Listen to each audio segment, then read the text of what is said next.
Taglio delle ore di lavoro, servizio non sempre efficiente, inciviltà. Ed ecco che ad Agrigento città e nei quartieri la pulizia lascia molto a desiderare e il decoro non fa bella mostra di sé. La raccolta differenziata sembra non essere ancora del tutto metabolizzata dalla popolazione. Evidentemente, nonostante il deterrente rappresentato dai controlli e dalle multe, c'è chi si sbarazza del sacchetto dei rifiuti depositandolo ai bordi delle strade e così si assiste al proliferare di discariche a cielo aperto, come quella segnalata oggi dal consigliere comunale Nuccia Palermo, che si sofferma sulla frazione di Fontanelle, cumuli di spazzatura accanto proprio al centro di raccolta e nei pressi delle strutture scolastiche, infanzia, elementare e media.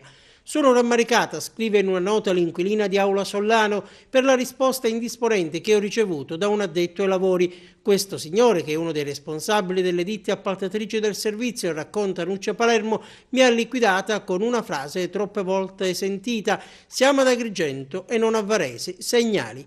Chiedo allora immediatamente al presidente Daniela Catalano, sottolinea ancora la Palermo, di convocare un tavolo tecnico allargato all'intero Consiglio Comunale, all'assessore Amel, ai preposti al controllo del servizio, al fine di verificare le modalità e con quali risultati vengono espletati i controlli, ma soprattutto se, rispetto al bando di gara, sono state rilevate e sanzionate eventuali inadempienze. È inammissibile chiedere ai cittadini di pagare una tassa così pesante come la Tari per poi sentire la solita frase per giustificare un servizio carente. Sono ancora le parole di Nuccia Palermo. E intanto si registrano nuove tensioni tra i lavoratori.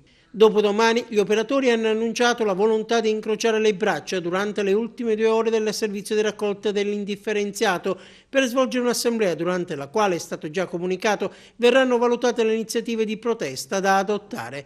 Ad essere contestata la mancata risposta da parte di Palazzo dei Giganti rispetto alla richiesta di aumento delle ore e della dotazione organica, che per i lavoratori è insufficiente a far fronte alle necessità del servizio.